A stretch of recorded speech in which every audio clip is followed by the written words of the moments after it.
It is time to take a look at your money here on Good Morning Quad Cities. But first, let's get to your weekly stock market recap. The S&P 500 up almost 2.5%, the NASDAQ just over 3%, and the Dow Jones Industrial Average up 1.2%. On Tuesday, the U.S. Department of Labor reported that inflation declined from 4.9% down to 4%. That 4% inflation rate represents the lowest level of inflation for our country in 2 years. So is the battle for inflation finally coming to an end? Joining us is the financial expert, Mark Grywacheski from the Quad Cities Investment Group. Good morning, Mark.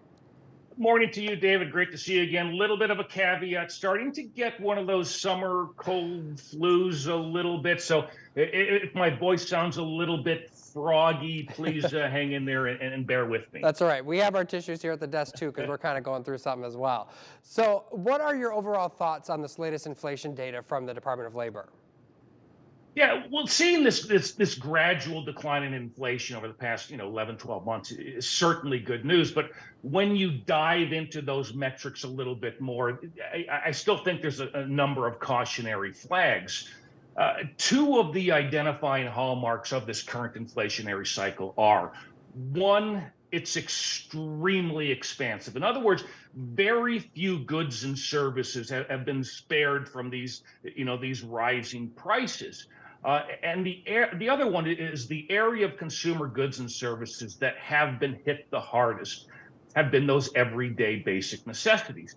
Now, over the last 12 months, energy prices have declined by 11.7%, but prices on food, on clothing, and especially shelter, David, continue to rise at a very fast pace. So, despite the improvement, which again is very good and much needed and welcomed, inflation is still heavily embedded in the majority of consumer household spending.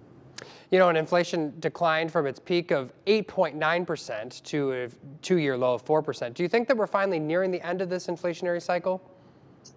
Unfortunately, David, I still think inflation will remain historically high. In other words, above that 2% target rate of inflation well into 2024. In my opinion, I think the main catalyst for inflation falling from that June 2022 peak of 8.9% down to 4% today is the decline in energy prices.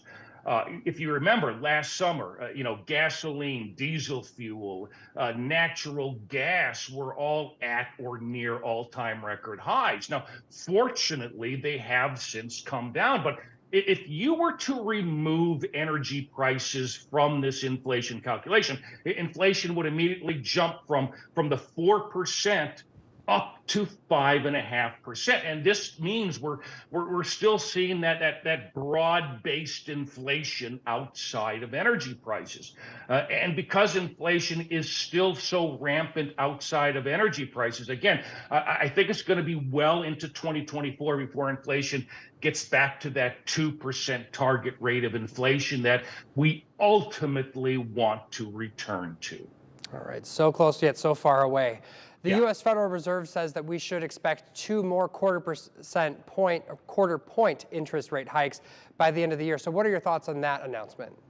Wednesday's announcement really, I think, caught Wall Street by surprise and was still kind of a shot across the bow for those thinking that inflation was maybe near the end of its run. Going into the Federal Reserve's June meeting on Wednesday, David, Wall Street was essentially broken up into two camps. On one camp here thought the Fed would impose one more quarter point rate hike within the next few months, and then that the Federal Reserve would be able to essentially take a pause on future rate hikes for the rest of the year. The other camp thought the Fed was essentially done raising interest rates, and that the Federal Reserve would actually be able to start lowering interest rates by the end of the year. So, the Fed really surprised everyone on Wednesday when it said we should expect not one, but 2 more quarter point interest rate hikes, in the upcoming months. And any hope of a quarter point rate hike, or sorry, the ability to lower interest rate hikes by the end of the year kind of went out the window. My takeaway from the Fed's commentary is this. The Fed acknowledged that even though tremendous progress has been made in lowering the inflation, there's still a lot of work to be done in getting inflation back down to that 2% target rate of inflation we're ultimately shooting for. All right, we'll just have to wait and see. All right, Mark, thank you so much, and we will see you again next Monday. All right, enjoy the rest of your week. You too, thank you.